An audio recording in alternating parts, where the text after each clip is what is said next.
Hallo liebe Häkelfreunde, heute habe ich dieses schlichte und luftige Tuch für euch entworfen und gehäkelt.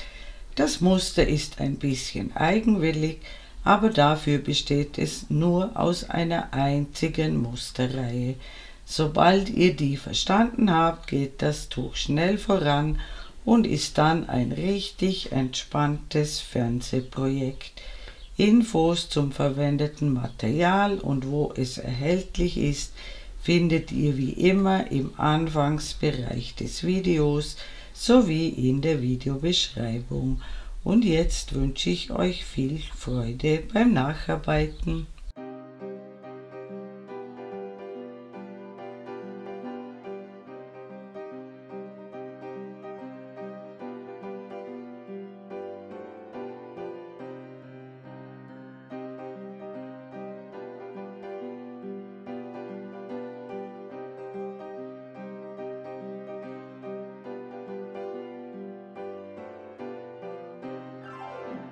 Heute verwende ich einen dreifädigen Bobbel plus Lurex-Faden mit dem Namen Fantasia von Meine Bobbelträumerei.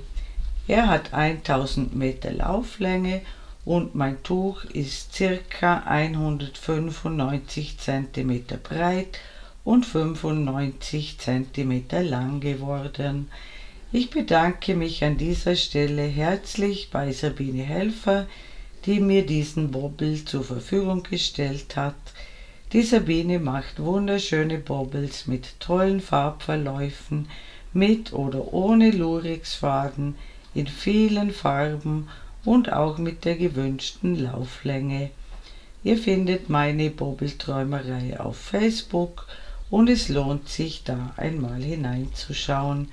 Den Link und die E-Mail-Adresse findet ihr in der Videobeschreibung unter diesem Video.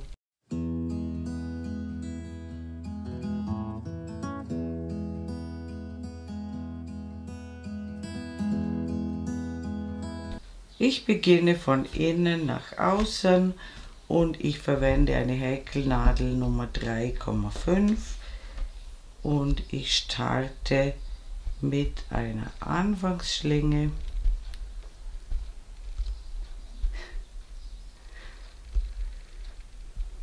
Ich häkle 5 Luftmaschen und schließe diese mit einer Kettmasche zum Ring.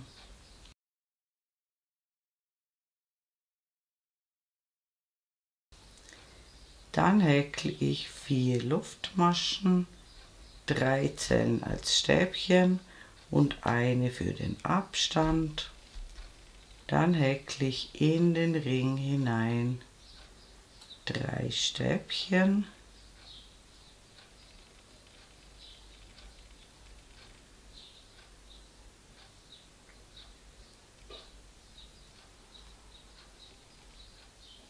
Zwei Luftmaschen, weitere 3 Stäbchen,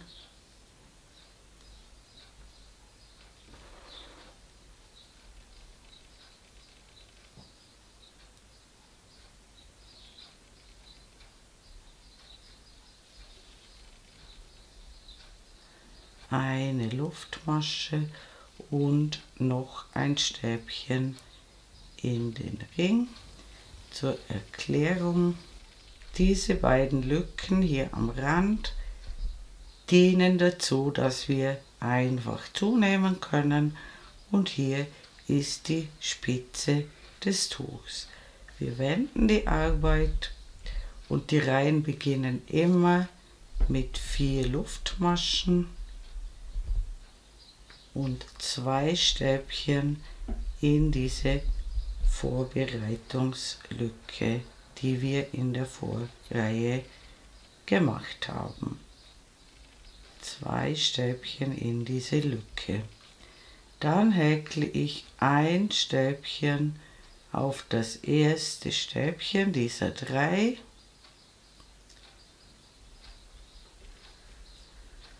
und dann häkle ich um dieses Stäbchen herum ein halbes Stäbchen.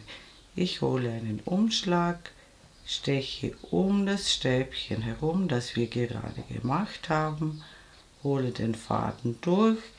Wir haben 3 Schlaufen auf der Nadel und die sollten nicht zu klein sein. Sie müssen so groß sein, dass ihr mit der Nadel ganz locker durchkommt. Und dieses halbe Stäbchen dient sozusagen als Abstand anstelle einer Luftmasche. Ich mache ein Kästchenmuster und anstelle einer Luftmasche als Abstand mache ich ein halbes Stäbchen um das soeben gehäkelte Stäbchen herum. Jetzt hole ich einen Umschlag, lasse ein Stäbchen aus und auf das dritte Stäbchen kommt wieder ein Stäbchen. Somit haben wir ein Kästchen gehäkelt. Um dieses Stäbchen kommt kein halbes Stäbchen mehr herum, sondern direkt die Spitze, und die Spitze besteht immer aus 2 Stäbchen, 2 Luftmaschen und noch einmal 2 Stäbchen, alles in dieselbe Lücke. Es sieht so aus. Jetzt folgt ein Stäbchen auf das erste Stäbchen, dann wieder ein halbes Stäbchen um das soeben gehäkelte Stäbchen herum, ein Stäbchen auslassen und auf das dritte Stäbchen folgt wieder ein Stäbchen. Das ist ein Kästchen. Dann folgen 2 Stäbchen in die Lücke,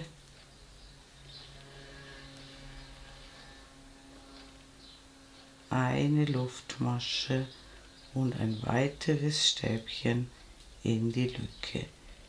Das ist das Ende jeder Reihe. Immer 2 Stäbchen in die Vorbereitungslücke, eine Luftmasche und noch ein Stäbchen. Und wir wenden die Arbeit, beginnen wieder mit 4 Luftmaschen und 2 Stäbchen in die Vorbereitungslücke. Das bleibt wie gesagt immer gleich. Dann immer ein Stäbchen auf das nächste Stäbchen gleich nach der Lücke. Hier kommen 3 Stäbchen zusammen. Auf das erste Stäbchen häkeln wir ein Stäbchen, dann ein halbes Stäbchen um das Stäbchen herum, eins auslassen, vor diesem Kästchen, das wir in der Vorreihe gehäkelt haben, ein Stäbchen, also eine Masche auslassen, ein Stäbchen häkeln, um das Stäbchen herum ein halbes Stäbchen, diese größere Masche hier auslassen und in diese kleine Masche links neben dem Stäbchen kommt wieder ein Stäbchen, ein halbes Stäbchen um das Stäbchen herum, eine Masche auslassen und direkt vor der Spitze noch ein Stäbchen. Und ganz wichtig, um dieses letzte Stäbchen kommt kein halbes Stäbchen mehr herum. Wir haben jetzt 3 Kästchen erhalten. In jeder Reihe kommen pro Kante 2 Kästchen hinzu. Hier jetzt das letzte Stäbchen ohne Abstand, also ohne halbes Stäbchen. Direkt die Spitze häkeln mit 2 Stäbchen in die Lücke, 2 Luftmaschen, noch einmal 2 Stäbchen in die Lücke, dann Hier haben wir wieder eine Dreiergruppe. Da kommt aufs erste Stäbchen ein Stäbchen. Um dieses kommt ein halbes Stäbchen als Abstand. Dann eins auslassen, ein Stäbchen häkeln, um das Stäbchen herum ein halbes Stäbchen. Dann seht ihr hier eine größere und eine kleinere Masche. Die größere lassen wir aus und in die kleinere links neben dem Stäbchen, da kommt wieder ein Stäbchen hinein. Auch hier ein halbes Stäbchen um das Stäbchen herum.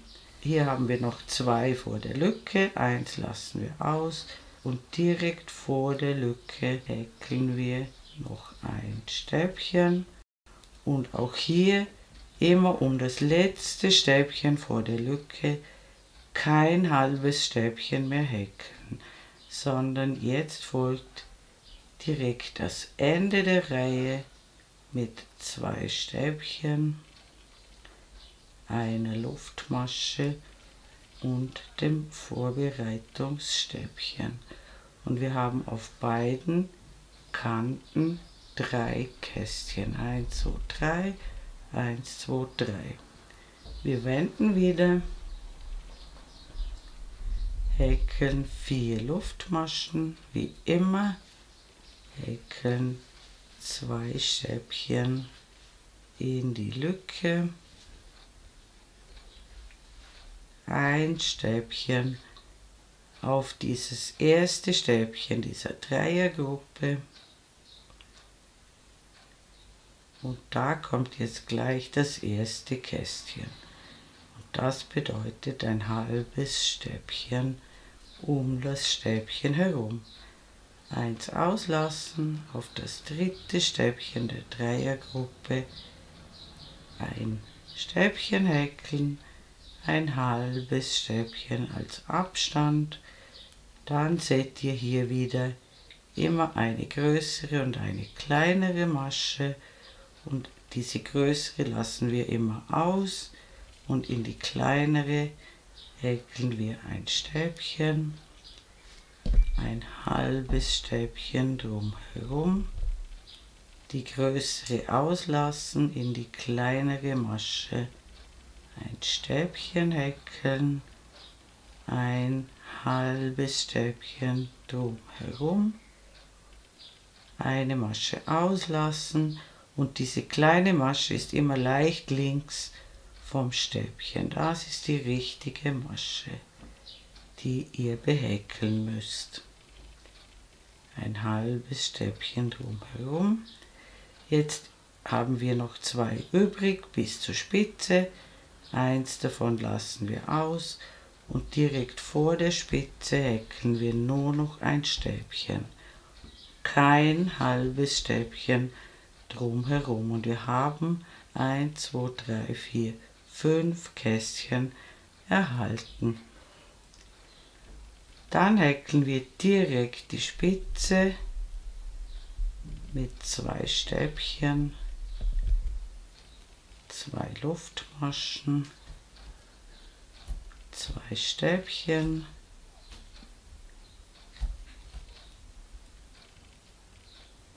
dann haben wir immer aus der Vorreihe eine Dreiergruppe und hier beginnen wir wieder mit den neuen Kästchen. Hier entsteht immer ein neues Kästchen. Auf das erste Stäbchen kommt ein Stäbchen drauf, ein halbes Stäbchen als Abstand, das ersetzt sozusagen die Luftmasche, die wir bei einem gewöhnlichen Kästchenmuster machen würden.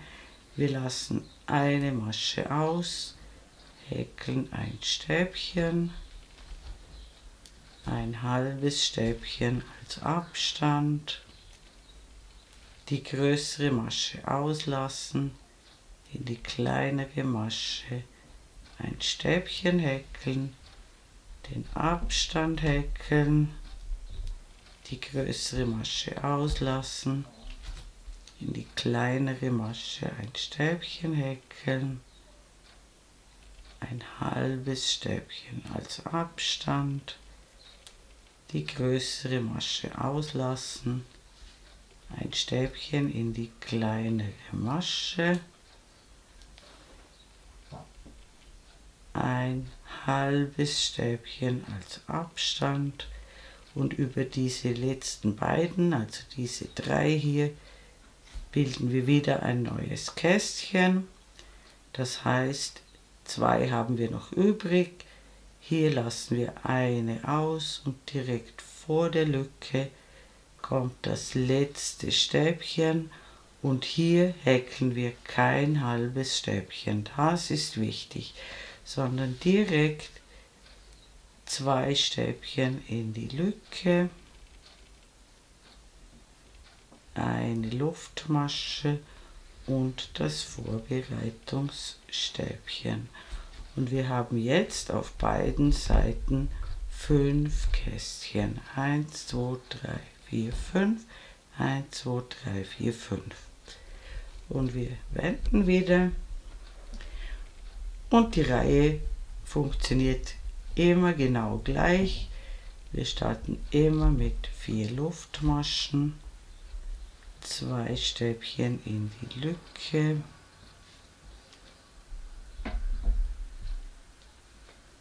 Und ein Stäbchen aufs erste Stäbchen der Dreiergruppe.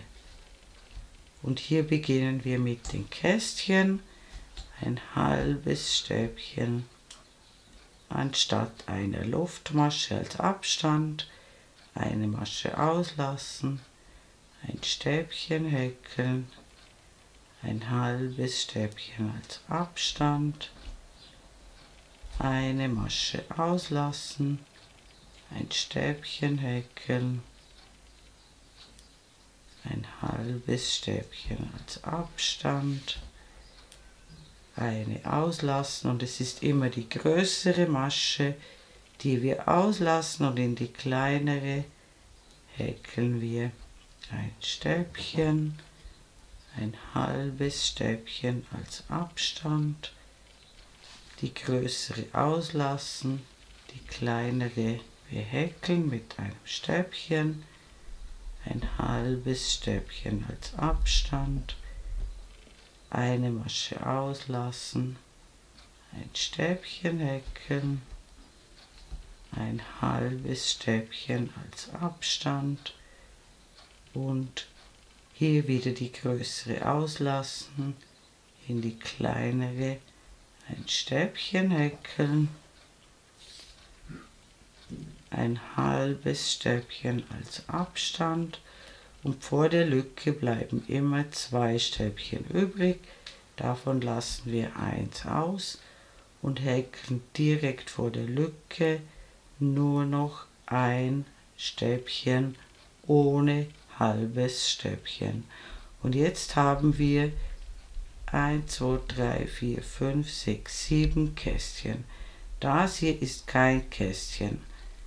Das sieht nur so aus, weil der Abstand ein bisschen größer ist. Jetzt häkeln wir 2 Stäbchen in die Spitze, 2 Luftmaschen, 2 Stäbchen in die Spitze. Hier ist wieder die Dreiergruppe aus der Vorreihe. Auf das erste ein Stäbchen, ein halbes Stäbchen als Abstand, auf das dritte Stäbchen ein Stäbchen und wieder ein halbes Stäbchen Abstand und immer eine Masche auslassen. Und wir häkeln lauter Kästchen bis zum Ende der Reihe und da sehen wir uns wieder.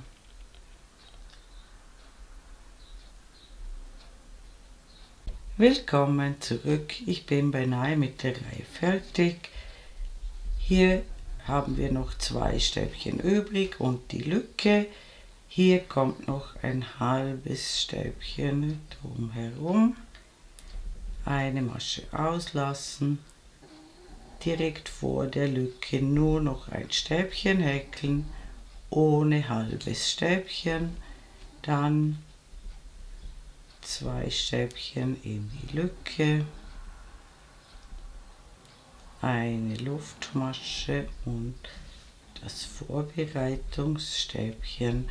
Das Ganze sieht jetzt so aus. Wir haben jetzt 7 Kästchen auf beiden Seiten und hier müsst ihr aufpassen. Diese 3 Stäbchen gehören zusammen. Hier entsteht eine etwas größere Lücke. Das kommt durch das halbe Stäbchen, das wir hier drumherum gehäkelt haben. Aber das zählt nicht als Kästchen. Die Kästchen beginnen hier, wo die größeren Lücken sind. Hier haben wir ebenfalls immer 3 Stäbchen, die zusammenkommen. Hier ebenfalls 3, die zusammenkommen. Und dazwischen sind immer die Kästchen. Und auch hier am Ende der Reihe kommen immer 3 Stäbchen zusammen. Und ich zeige euch noch eine Reihe. Es geht dann immer gleich weiter. Wir beginnen immer mit 4 Luftmaschen. 2 Stäbchen in die Lücke, ein Stäbchen auf das erste Stäbchen der Dreiergruppe. Somit haben wir auch hier wieder 3 Stäbchen, die zusammenkommen. Einen Umschlag holen, ein halbes Stäbchen um das Stäbchen herum, ein Stäbchen auslassen, ein Stäbchen häkeln. Und hier entsteht, wie gesagt, eine etwas größere Lücke, die zählt aber nicht als Kästchen. Dann häkeln wir lauter Kästchen bis zur Spitze und da sehen wir uns wieder. Willkommen zurück, ich bin beinahe bei der Spitze angekommen. Hier häkle ich jetzt noch ein halbes Stäbchen als Abstand, dann bleiben immer 2 Stäbchen übrig.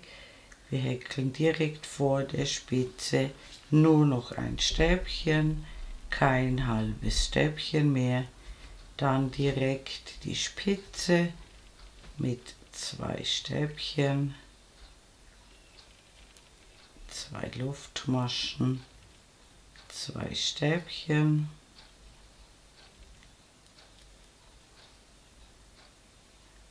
ein Stäbchen auf das Stäbchen nach der Lücke und hier beginnen wir mit den Kästchen.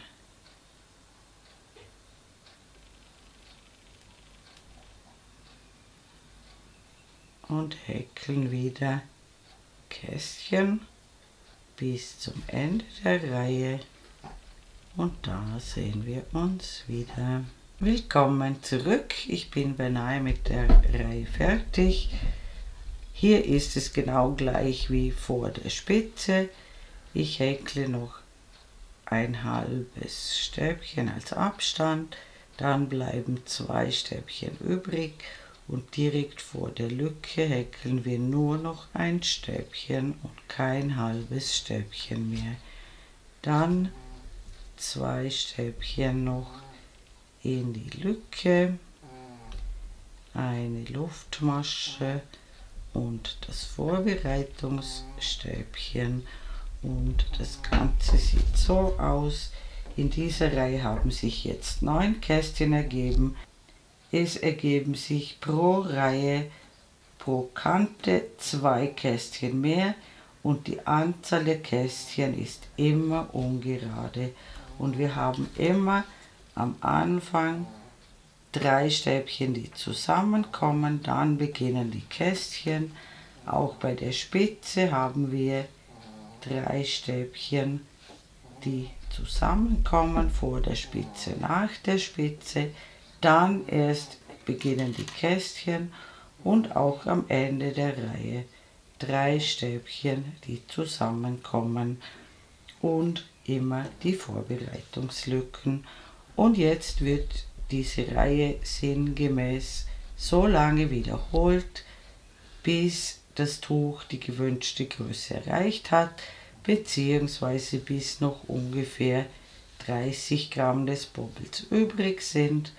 Und dann machen wir noch eine Abschlusskante und dann sehen wir uns wieder.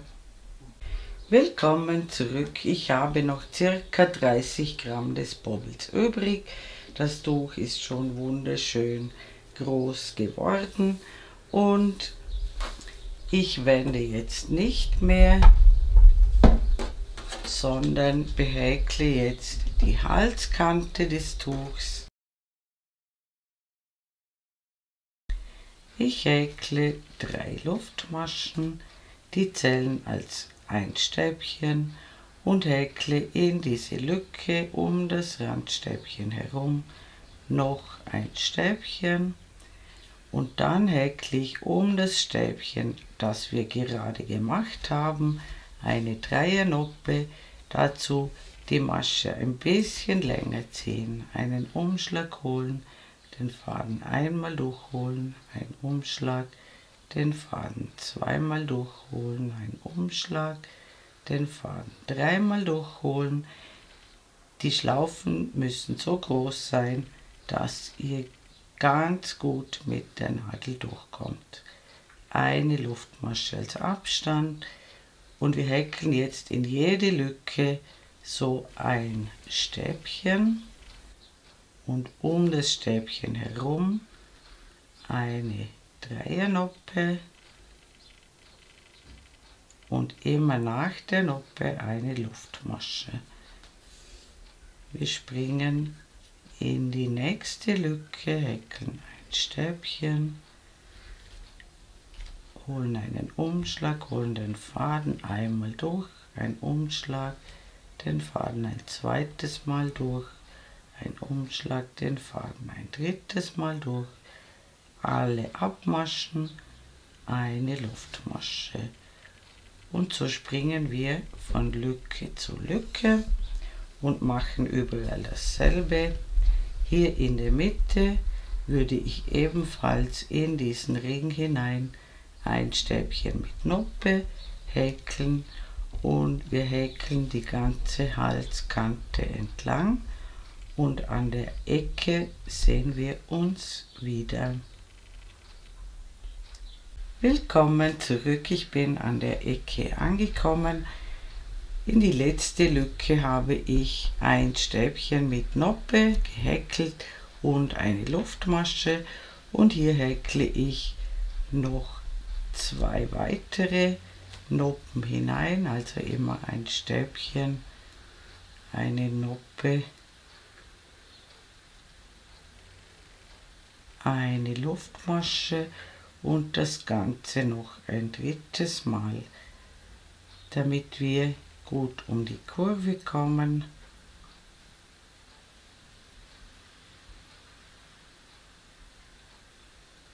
Ich habe also 3 Stäbchen mit Noppe in dieser letzten Lücke und dann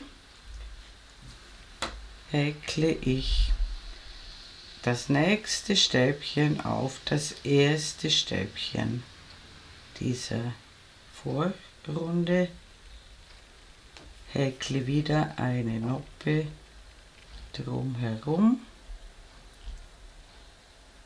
und hier mache ich jetzt keine Luftmasche mehr dazwischen, sondern ich lasse das nächste Stäbchen aus und immer in diese kleinere Masche hier häkle ich ein Stäbchen, eine Noppe drumherum, keine Luftmasche, die größere Masche auslassen und in die kleinere Masche häkle ich immer das Stäbchen, also auf jede zweite Masche und wichtig hier keine Luftmasche mehr dazwischen. Es sieht so aus und das mache ich bis zur Spitze des Tuchs Und da sehen wir uns wieder. Willkommen zurück, ich bin bei der Spitze angekommen. Ich bin genau auf dem Stäbchen vor der Spitze gelandet. Auch hier mache ich eine Noppe drumherum. Dann häkle ich ein Stäbchen in die Spitze, wieder eine Noppe drumherum und auf jeden Fall noch ein zweites Mal in die Lücke hinein, auch hier eine Noppe drumherum. Und hier müsst ihr schauen, wenn es nötig ist, könnt ihr auch noch ein drittes Mal in die Lücke häkeln. Da ich hier auf dem letzten Stäbchen gelandet bin, beginne ich auf der anderen Seite der Spitze auf dem ersten Stäbchen. Solltet ihr auf dem zweiten Stäbchen landen, also auf dem vorletzten, würde ich hier auch wieder auf dem zweiten Stäbchen beginnen. Und jetzt häkeln wir die andere Seite genau gleich und am Ende der Runde sehen wir uns wieder. Willkommen zurück, ich bin beinahe rundherum gekommen und auch hier in der Ecke müsst ihr schauen, dass ihr genug Noppen macht, dass ihr gut um die Kurve kommt. Hier in diese letzte Lücke mache ich auf jeden Fall noch 2 bis 3 solche Noppen. Die Nummer 1,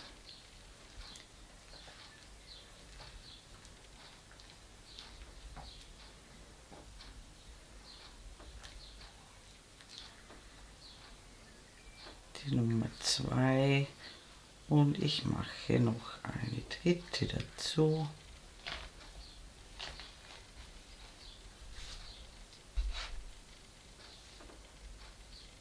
Und dann schließe ich in diese dritte Luftmasche hier zugrunde, häkle noch eine Luftmasche,